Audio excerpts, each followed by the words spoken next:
Do, do, do, do.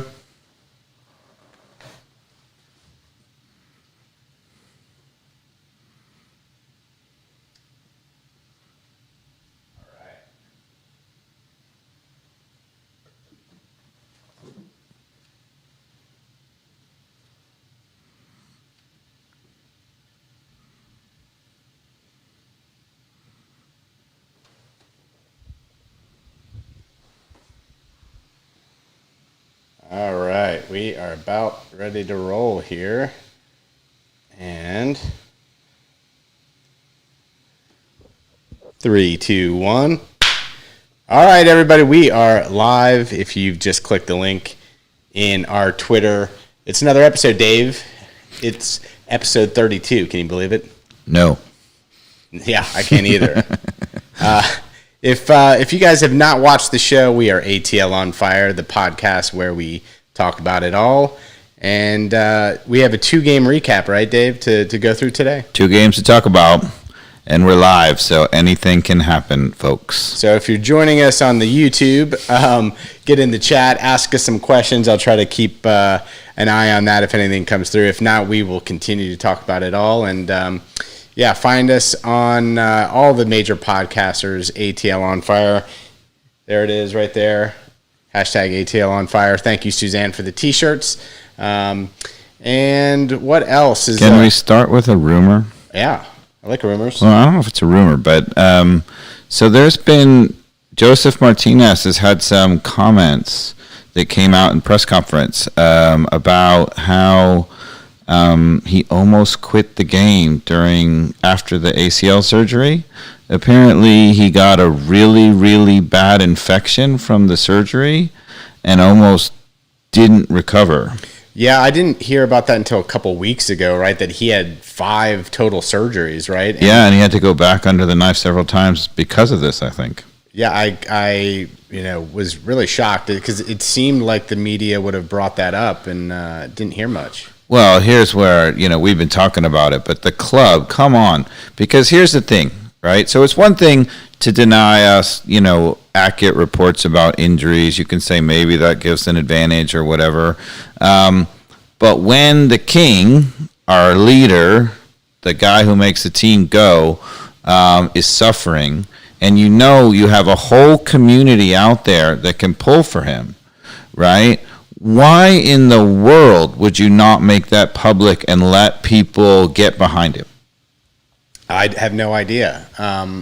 Again, this just goes back to, is it a part of the communications team being down people? I mean, we're starting to see that ramp back up with social media. Is that somewhat of an excuse? I don't know, but it seems like that's a major oversight to your point, regardless. Yeah, I mean, when the communications team, admittedly during COVID, is down, right, that means that you can't be wandering around getting the inside scoop or whatever. But that doesn't mean you can't let us know about Joseph Martinez's recovery and really major complications that he was having. I mean, could you imagine if they suddenly had come out and say, he had complications from the surgery, we didn't tell you about it, and now he's never going to play again? Yeah. Well, I think it also, some of there's some reporting on Atlanta United, and I think the people that do a nice job. But I feel like, it is a big club. I feel like there could be some increased digging on some of the journalism out there. You mean holding Bocanegra and Eel's feet to the fire a little bit? A little bit, yeah. Even with things that we're talking about right now. Yeah, I mean, I was just flabbergasted to hear that we had no idea that was going on. Yeah. What do you want to get into first, though, in terms of the last 2 games? We've got a new coach that unfortunately hasn't been able to start, right, because he came in having tested positive for COVID upon accepting the job. So there was a little... It's a bad sign, folks. A bad sign, but... Ominous. No, yeah, the first thing he does after getting appointed is get COVID. That goes to, that might be the way our coaching searches have gone. But, Yeah, no, apparently he was supposed to start coaching on Thursday, and there's been some complication which they haven't really told us about. But now, dear podcast listeners, we're live. It is Saturday afternoon, an afternoon podcast, Mikey Dobbs. The first, yeah. And so we're ahead of the game tonight at DC United, and apparently Pineda is in DC, maybe even at the stadium, but not coaching the team. Oh, really? So he's not making his debut. He is not making his debut tonight because of some added complication, COVID, something. So it must mean that he's still not allowed to be in front of the players. But you would think that he might be relaying to Valentino what he wants. Yeah, you would think he'd be. He's been coaching though, correct? Or what's his involvement been on? What he has said is that he has not really been coaching. He's been getting to know the team and talking to players, but he has left the Valentino Rob Valentino to do the tactics for now because he doesn't want to overcomplicate it when he's not there, right. Which I think is admirable.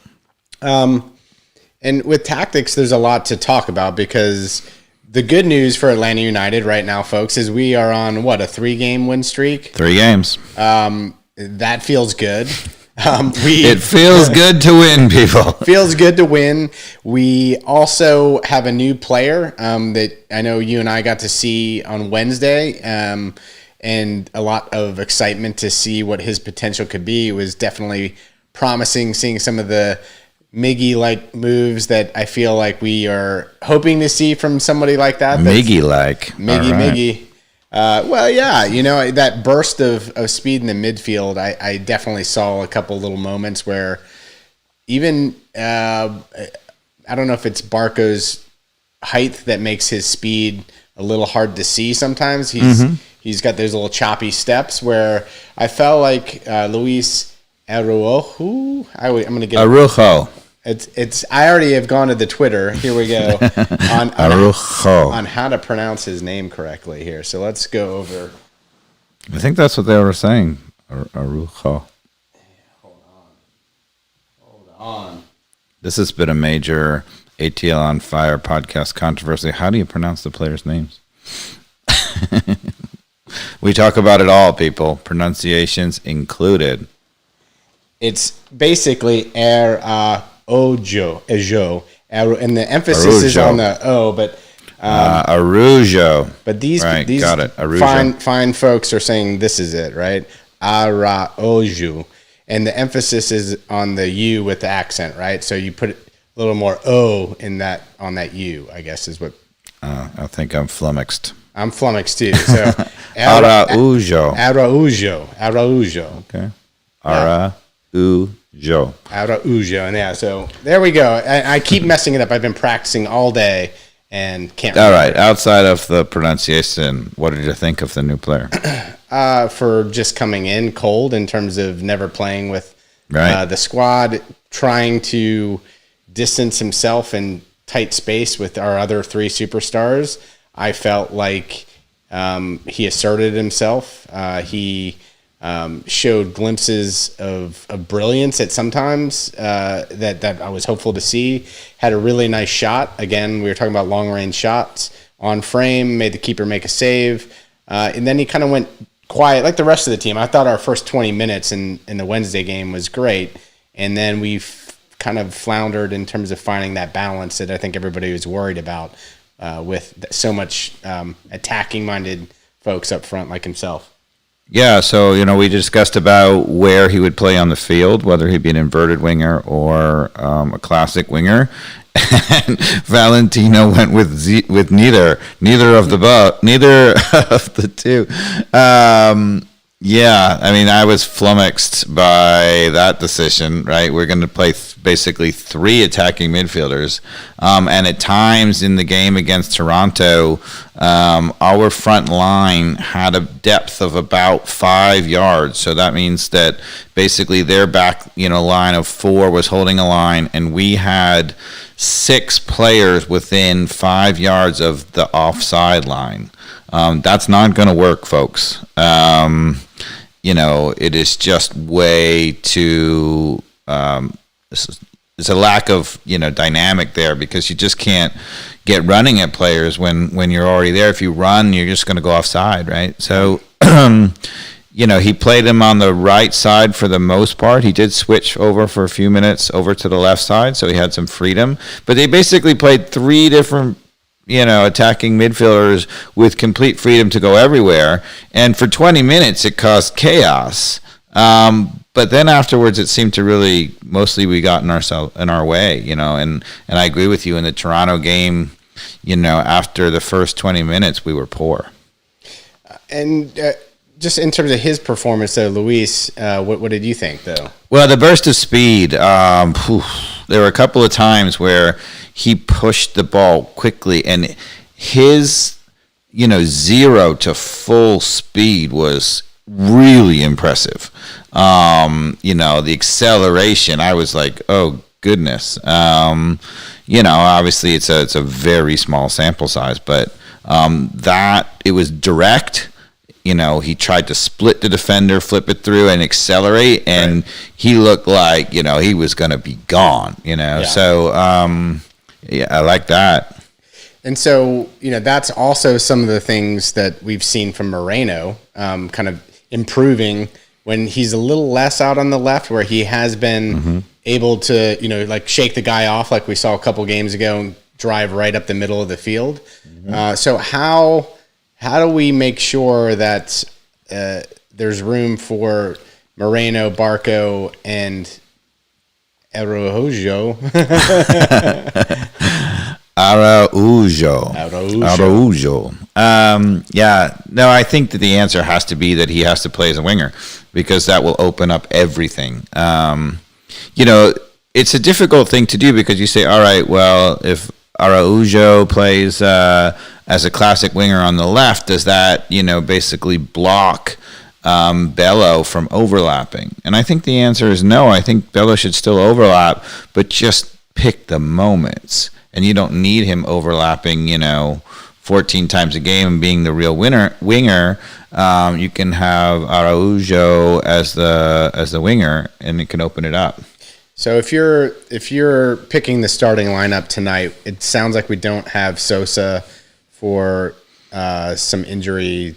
Yeah, that didn't look so good. Did you get an update? I mean, I know Atlanta United doesn't provide updates. I did not see anything definitive. Shocking. I did not find anything definitive. What? So if you're listening, hit us up on the chat if you know anything about Sosa. Yeah, it didn't look so good. I mean, the moment he just pulled up, like it almost looked like hamstring. Yeah, which is not good. Because, evaluating what our options are, which with the 4 stars that we talked about right there, we're all offense, and we desperately have to have a defensive-minded. Yeah, you got to have someone sitting there to get the balance, and without Sosa, I think the answer is question mark. Now, apparently, Ibarra is supposed to have played that in a former life. Right. So maybe, and obviously Mo Adams is the natural thing, but he's still out too, right? No, I just hit up Doug Roberson, who reported that he's not on the injury report. So that doesn't mean he's not out. That doesn't mean he's not out. Okay, but, he's apparently available though. Well, then obviously then I think Mo Brooks has to be the guy. He can do that. Yeah, we'll see him tonight then. I would think he'd be in the starting lineup. Right. Yeah, I think so too. I think there's other options, but they're not the right options. I think that there's Hizzeto or. Yeah, if Ibarra were to be available himself, like that would be another consideration. I don't know enough about Ibarra's past there in that role, but if I think that's what Mo Adams is always meant for. When there's an injury like this, he plugs in and he's capable. He's not the ideal. Well, if he's back, that's good timing, I guess. Yeah. The thing that just shocked me, though, I mean, and if I'm going to come down hard on Valentino, I would say. In the Toronto game, when you play Araujo, you have got to go to 4 in the back. It's obvious. It's painfully obvious, right? That you can't play 5 in the back and play Araujo. It just doesn't work, because if you do that, in order to get any kind of balance, you have to play 3 attacking midfielders, and they just fall all over each other.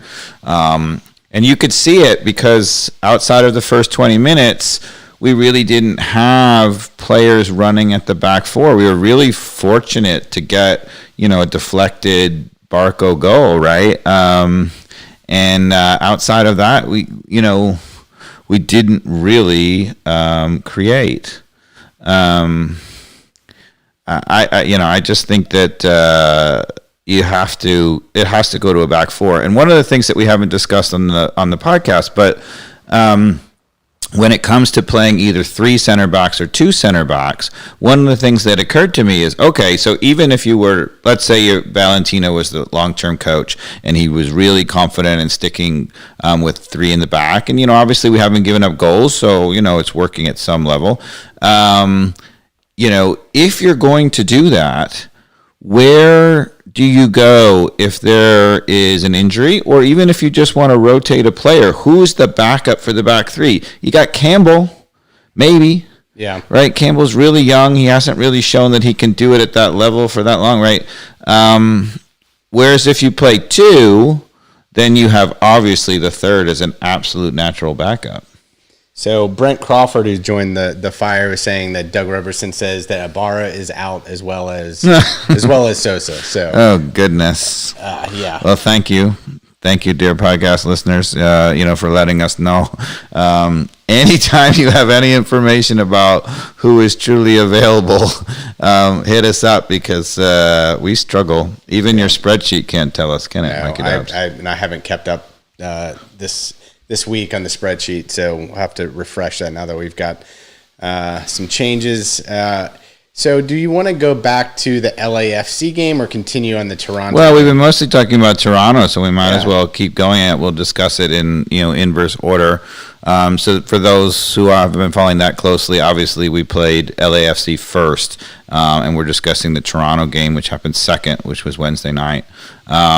So just to make that clear. The one thing I'll say, though, for sure, we discussed, where we were in the table with Valentino as the interim and how long before Pineda would be the actual official coach, right? And we said that he might not have a full effect till 12 games left, and that seems to be pretty prescient. But we discussed, could we hang on? And then we suddenly won 3 in a row, right? So we're only 3 points below the playoff line at the moment. And if I'm not mistaken, I think DC United is in the playoffs, kind of in the space where we might jump to if we were to win tonight. Mush, yeah, we're in the mix. We're in the mush. So a win tonight would be fantastic. And again though, this is where I say throw your talent on the field and let them get the win, and that's what happened on Wednesday more than anything, in my opinion, versus us playing a beautifully tactical game and not making ourselves vulnerable, but just because we had quality on the field, we were able to get away with it, I thought, Yeah, I think the tactics were, okay, we're going to basically, when we don't have the ball, we're going to play 5 in the back, 3 center backs, and that's just, we don't have to really be all that good tactically. We don't have to coordinate, whatever. We're just going to have enough players back to stop people. So it was 5 in the back plus Sosa sitting in front, so it was really 6 at the back at times. And then everybody else is just free to, go create and hopefully do something and score a goal, right? There was no rhyme or reason to it. There was no way that we attempted to break people down. It was just basically like, okay, we have Araujo, we have Barco, we have Moreno, we have Martinez, and hopefully somebody will do something brilliant. Yeah. Which is no way to live long term. But on a Wednesday night, I like it. And it obviously got the job done, right? We came out with a 1-0 win, but I think we were, if we have to be honest, I think we were a bit fortunate to get out of that with a 1-0 win. We gave up a number of clear chances that really could have equalized late.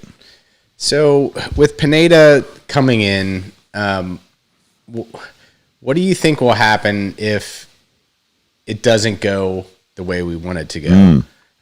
How much of a lifeline does Pineda have if, let's say, he actually is on the sideline and we go on like a 3 or 4 game losing streak? I don't think Atlanta United management is the kind of management that is going to fire a coach quickly.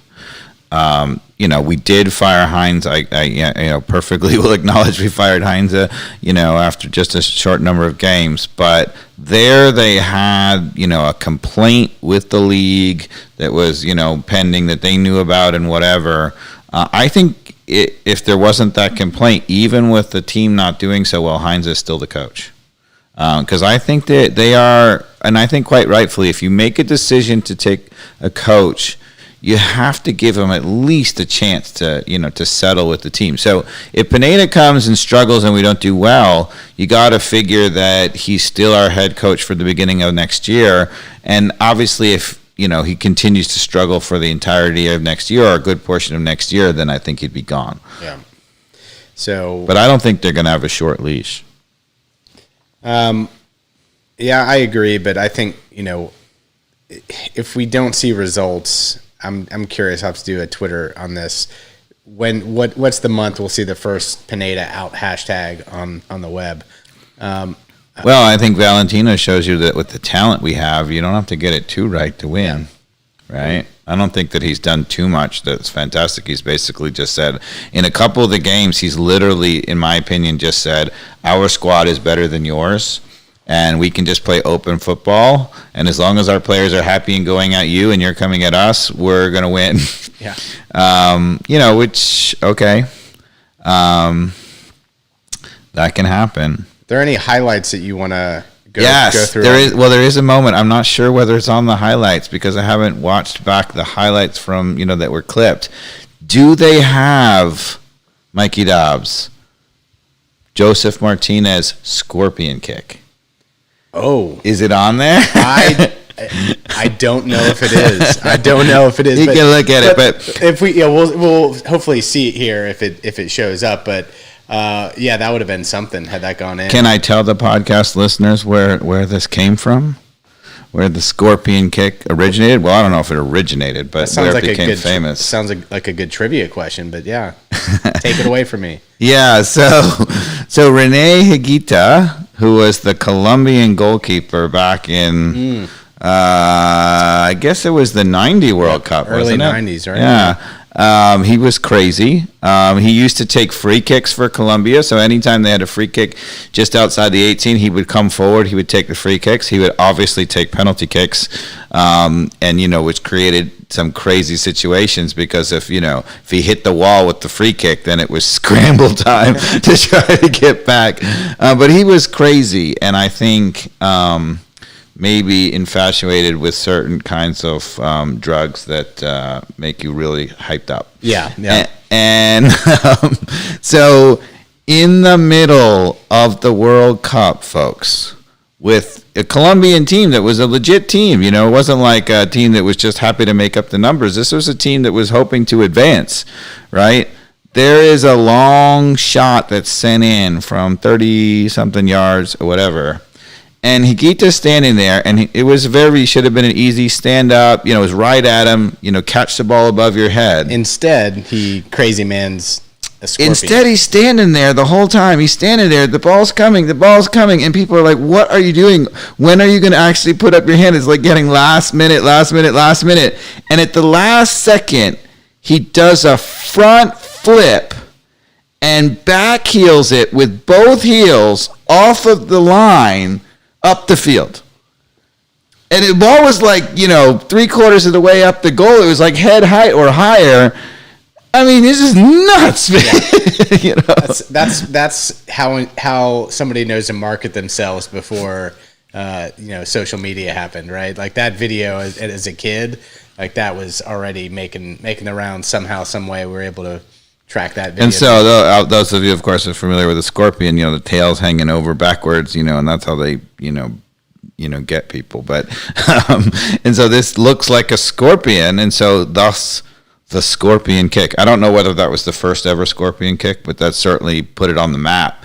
And in this game, I think it's in the second half. No, it's in the first half. Well, let's get to the first goal, right? Okay. Which happened in the 20th minute, I think, roughly, because when we were playing so well, and your prediction in the game was that Toronto was actually going to press us pretty hard, and if we could absorb the pressure, then we were going to just kick some butt, right, and win maybe 3-1 or something like that. So I had it completely wrong. And yeah, games either go that way or they kind of go the way that I was predicting, which is you come out of the gates and you play really well and you get some goals. Now, we certainly looked like we were on the front foot in this Toronto game. Yep. And I'm always worried if you don't score in that first 20 minutes, and we were talking about that at the game. And luckily we got just in time, got the goal around the 20th minute, and we'll take a quick peek at that where Barcolito takes it down from a long ball and makes that happen. So let's see here. Yeah, so as Mikey Dobbs is pulling up the clip, right? So it's Marcelino Moreno who plays a very aggressive attacking ball, right? This is a different play here. Barca is trying to make something happen and just gets a corner kick out of it. Yeah, a lot of dancing from Barco. But on the goal, right? Isn't it a long ball? Here it is. Yeah, here it is. Oh no, this is the Toronto game. Sorry, I'm getting the two games confused. Yeah, this is the Toronto. Here's the long ball to the back from Lennon. It looks like Lennon's on the right wing. He plays long over the top to Barco, who brings it down beautifully. He cuts it back in the penalty area, and he goes to hit the far post. Just nicks the defender's foot, which puts a little bit more arc on it. Yep. May or may not have gone in to begin with. Probably wouldn't have, but doesn't matter. That's why you shoot it on goal. You got to figure the goalkeeper is going to make a save because it's going to be normal height, and the extra loft on it gets it over the goalkeeper. Right. Bit fortunate, but you got to give credit because he's probing. We're probing. Yeah. So I thought that was a nice goal. Now, I don't know if we're going to see the Scorpion in here anywhere. We'll see. I don't know whether it's on the highlights. We forgot to check that. Yeah. I'm not doing my job here as the video. But yeah, like this one, how did that guy not score on us right there, by the way? I mean, a little bit fortunate, right? So now Mikey Dobbs is talking about how later in the half, Toronto gets through on the right side. He walks right in on Guzan, and Guzan just makes himself big and stops it. But a little fortunate there. There were definitely at least 3 really quality chances that Toronto should have put it in the back of the net, including the last minute of the game. Yeah, but there was one very late on where, it fell in the box. The guy maybe 12 yards out. Second half. So the Scorpion kick, you think was in the second half? I believe it was. Yeah. I just feel like the second half there was just not as much quality from us going forward. Definitely not. Ooh, there's another close one. Yeah, I mean, we dodged a few bullets. We just didn't have cohesiveness on the attacking play. Yeah, and this guy who's got the blonde hair who took the free kick, who came on, seemed to definitely put us on the back foot. Guy who's on the opposite side of the field there. I forget his name. Yeah, so Toronto made a whole bunch of changes. To the starting lineup. A number of guys who hadn't been starters were now starters, and gutsy move. But a lot of those guys looked, pretty dynamic. Oh, there's a chance that we're going to go to here in the clip where George Bello is slotted really well here by Moreno and should have done better. I mean, Moreno plays Bello in on goal. He takes too long, and it gets basically blocked. Yeah. I don't know if he should have just composed his body and not even taken the first touch and just ripped it. Yes. While he had a better angle. I think you got to go with yes. Yeah, go with yes on that. And there's the blonde kid. What was his name again? Yeah. Just toying with us. Yeah, he was. He was terrorizing us when we came on. And I have to say, this is a problem with Brooks Lennon out on the right, who is getting toyed with right there, because his one-on-one defending is not outstanding, which is why you believe that Hernandez has got to be probably long-term the answer. That's why supposedly we had a better XG than Toronto in this game, but just watching the highlights, it feels like they had a lot more quality attempts on the goal than we did. XG, dear podcast listeners, is expected goals. For the lingo out there, right? So it's basically, in modern analytics, they basically take the number of chances and shots and say where they came from and how open they were, and it calculates an expected goals. That's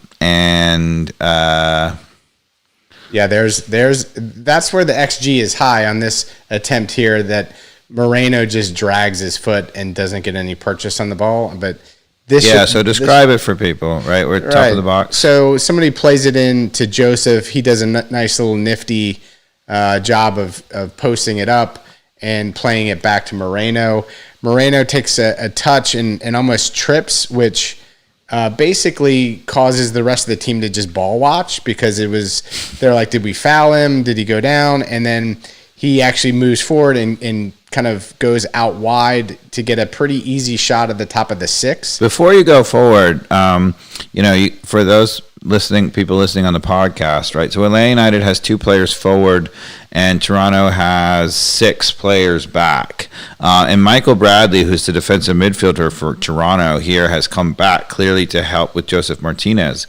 But when you have multiple center backs and you have the defensive midfielder coming back, you get this whole problem again. Nobody's really responsible, and the other guys can be running off, open. And in this case, when Mikey Dobbs plays the clip, Joseph Martinez holds it up at the top of the 18, draws a whole bunch of attention from Toronto. They all collapse on him, and he's able to play a nifty through ball to Moreno, who basically walks in on the right side of the goal. Well, yeah, he lays it back to Moreno, who then kind of fumbles it a little bit and falls. Yeah. And then again, to your point though, nobody's taking responsibility. Everybody's ball watching, and Moreno kind of stumbles forward and gets a very open shot at the top of the 6-yard box, which he just kind of drags his foot and just he's got the whole far side of the goal gaping, and he just So he shoots it. He shoots it and it comes back to him. That's how. Then he stumbles and everybody watches, and then top of the 6. He had the whole far side of the goal gaping and just pulled it. It's a classic pull, right? Yeah. Anybody who plays golf, right?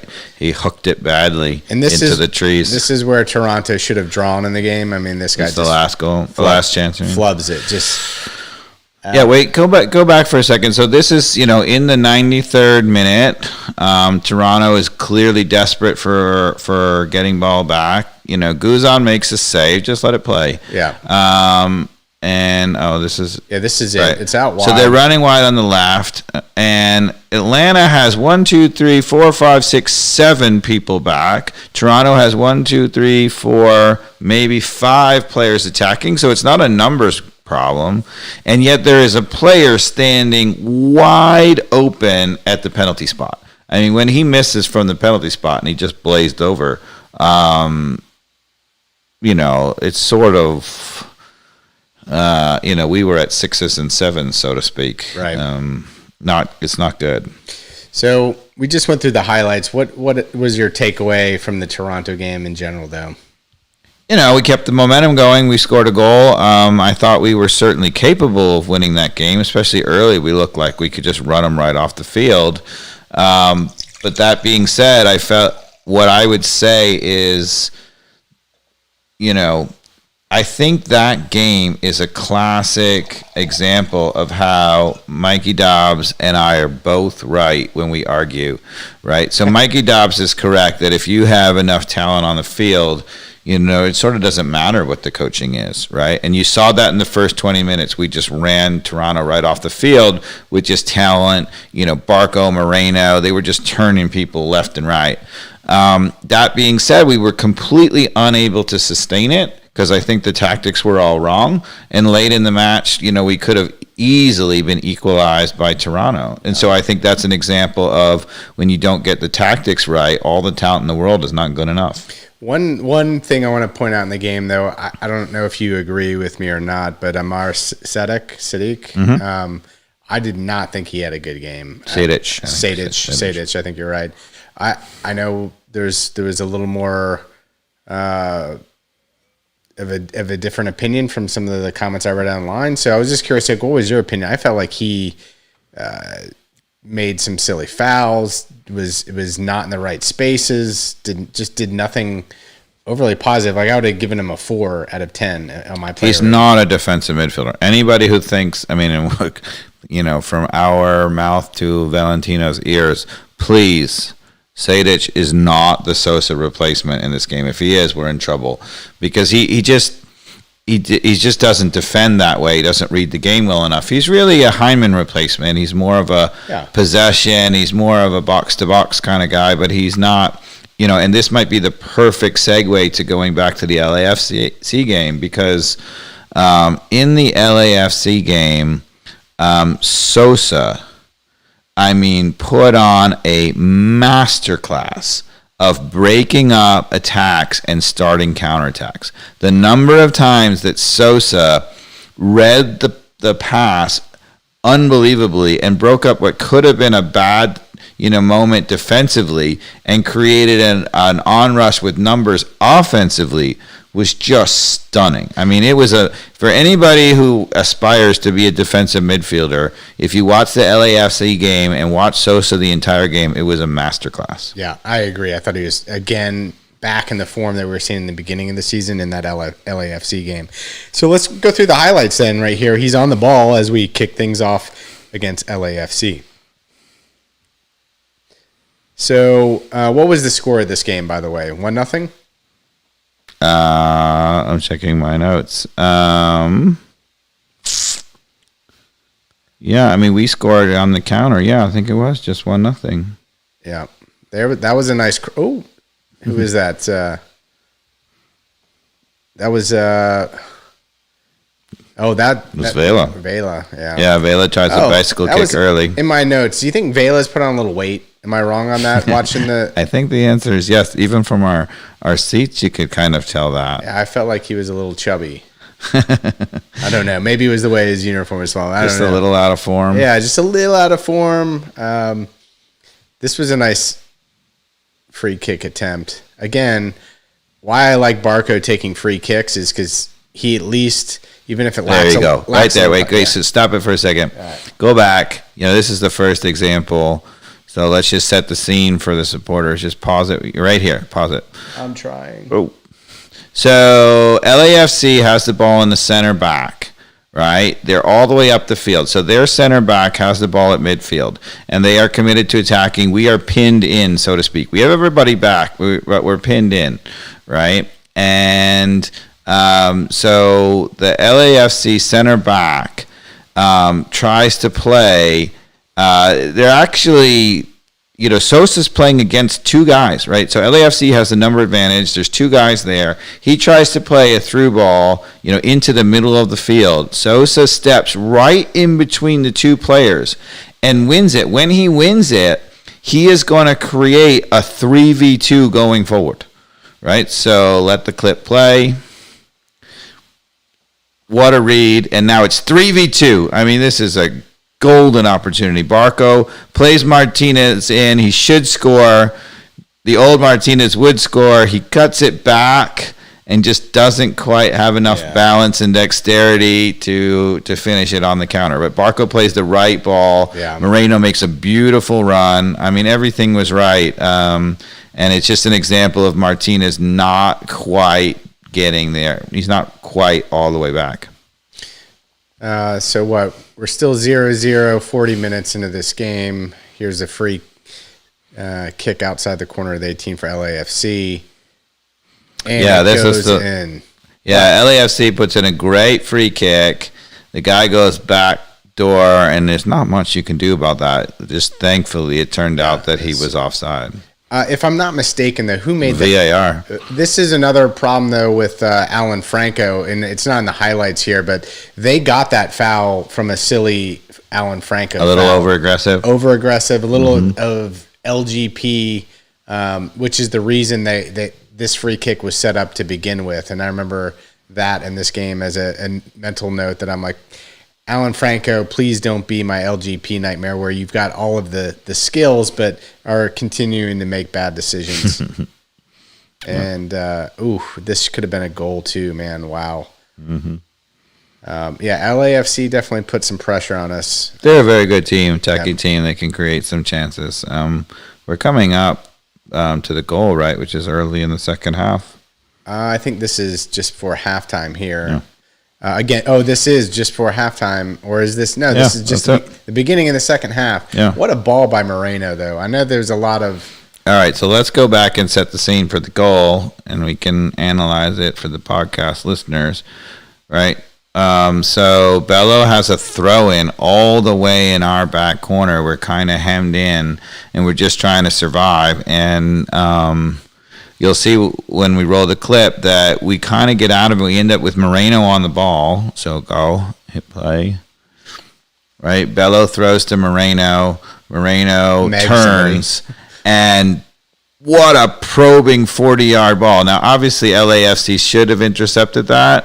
But he's just probing all the time and putting pressure on the defense. As soon as the LAFC defender fails to make a good clearance, it falls right to Barco. He runs right on in towards the 18 and then lays it on a platter. Yeah, and people are giving the defender a lot of crap, but those are really difficult balls that are curling, probing balls like that kind of came out of nowhere because it was not something that he was probably expecting was coming in his direction. I just thought that Moreno really helped to release something pretty cool there.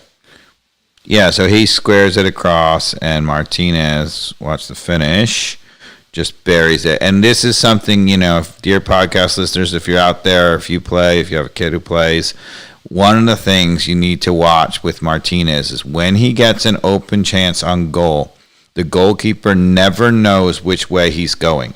He is really shifty. He shifts his weight. He shifts his hips, right? He moves the ball around. He looks one way, looks the other way. The goalkeeper has no idea, and he almost always, gets the goalkeeper leaning the wrong way. And on that play, he gets the goalkeeper leaning to the goalkeeper's left, and he shoots it to the goalkeeper's right, which is why he scores. Yeah.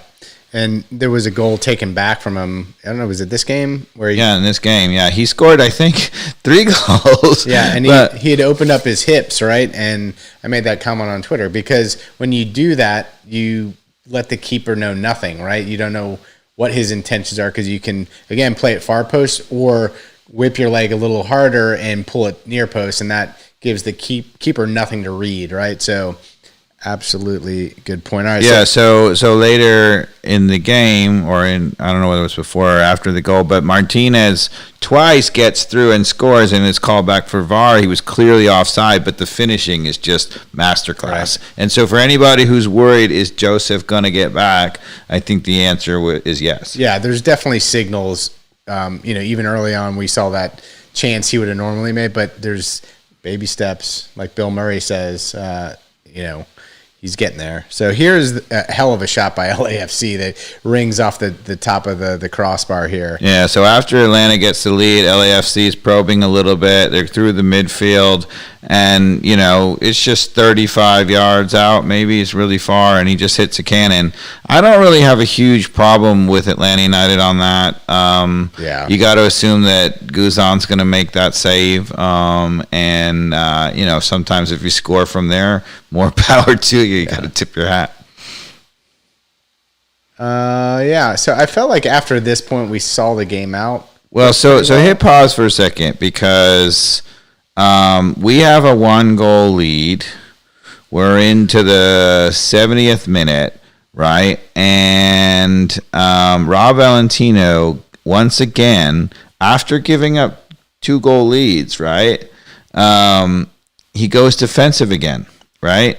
So he brings on Brooks Lennon for Hernandez, right? Hernandez has been brilliant at right back. He's a better defender.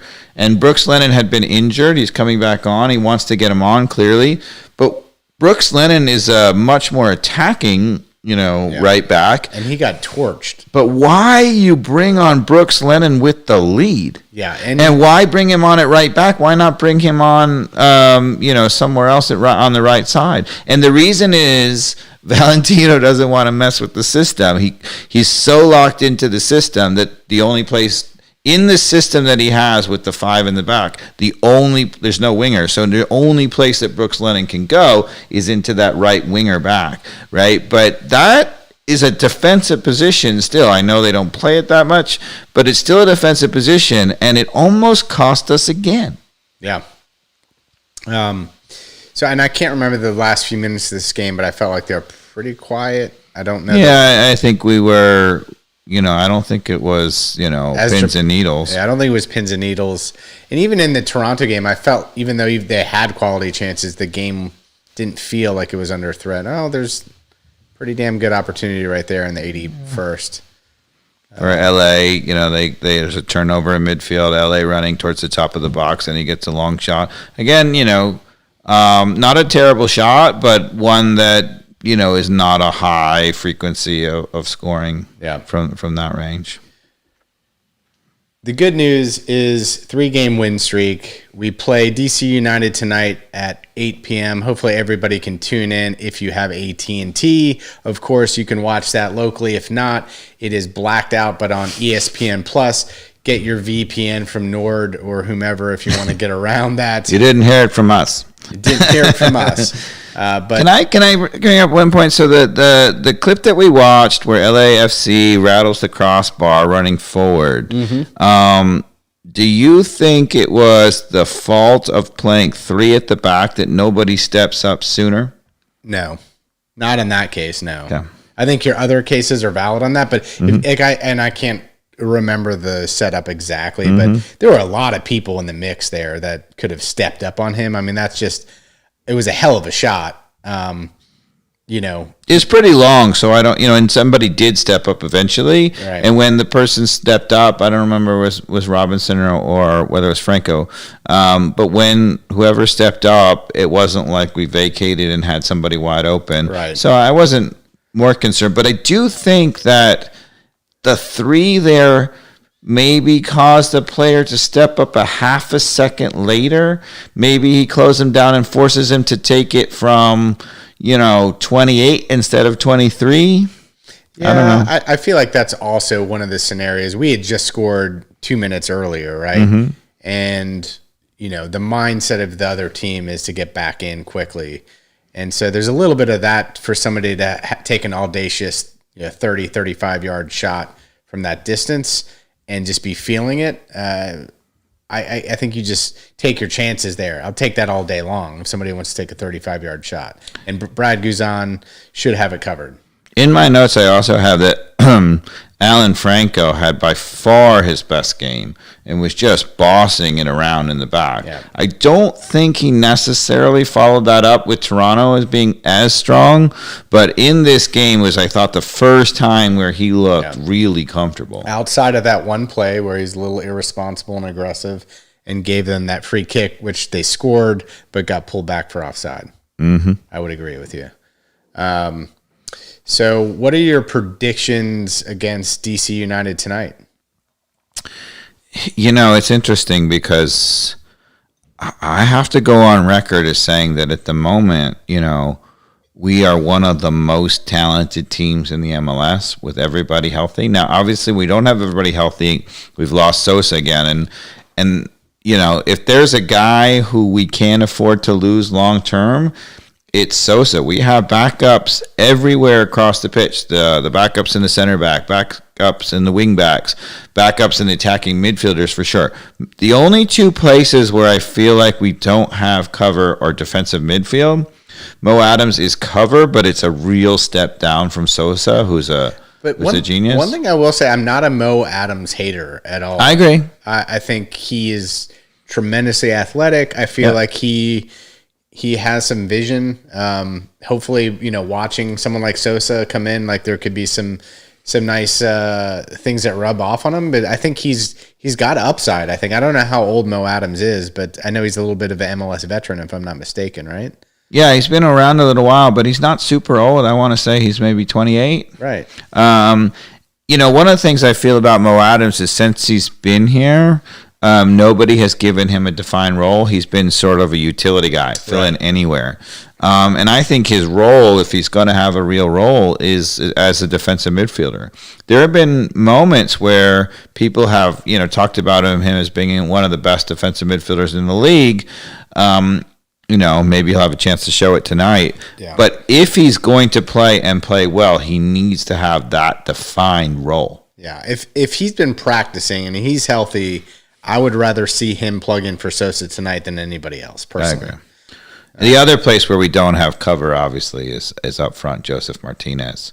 Now I don't know, maybe some player like an Araujo, maybe he can play up front too. When you have three attacking midfielders, who are that capable, and Barco Moreno and Araujo, maybe you can get away without having a striker for a while, but you worry about the finishing. Yeah.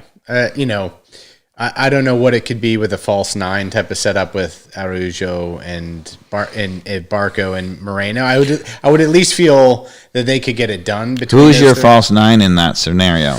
I know who mine is. I think I don't know that I've seen enough of Luis to make a call there. Fair. But if I had to guess who yours was, I would go with Moreno. Yeah, it's Moreno. Yeah. I think Moreno could actually be a textbook false nine. Yeah. Holds the ball up well. Yeah, I think he knows how to get the foul. Like we've seen that in the last couple games. Mm-hmm. He knows how to be a little cheeky and move his feet to get the leg drag. I mean, that's just the way it works, and that's what you want from somebody who's creating opportunities, getting penalty kicks. Not Cubo Torres is what we're saying. Not Cubo Torres. By the way, hashtag. Thank you very much for the wine. We did discuss. So we're drinking a Joel Gott. It's a Cabernet Sauvignon from Napa. It's a big wine, and it's delicious. Day drinking in the afternoon as part of the warm up, and we need the win. We need all 3 points tonight. If we do that, I think this team could have some real momentum going forward. I feel like it'll be fun to watch. Well, one thing is for sure is you'll learn a lot about the team tonight because, classically, as we've discussed on the podcast, the MLS has been a woeful league for winning on the road. It has the lowest winning percentage of any major league across the planet. The speculation has always been that that's because the travel is so onerous. You have such a big country. Yeah. No other leagues in the world have this kind of travel commitment. But for whatever reason, it is the fact that on the road, MLS teams do worse than just about any major league across the planet. And so a 2-hour flight though up to DC, come on. Yeah, well, I was going to say DC is not that far, so if that's the reason, then it's probably not so bad. And I would say you learn, right? So, one thing that Tata did when he came in the league, everybody had talked about the way to do well in MLS is win all the home games and go on the road and park the bus, get a couple results, right? And that will take you to the playoffs and get the home field advantage and get through.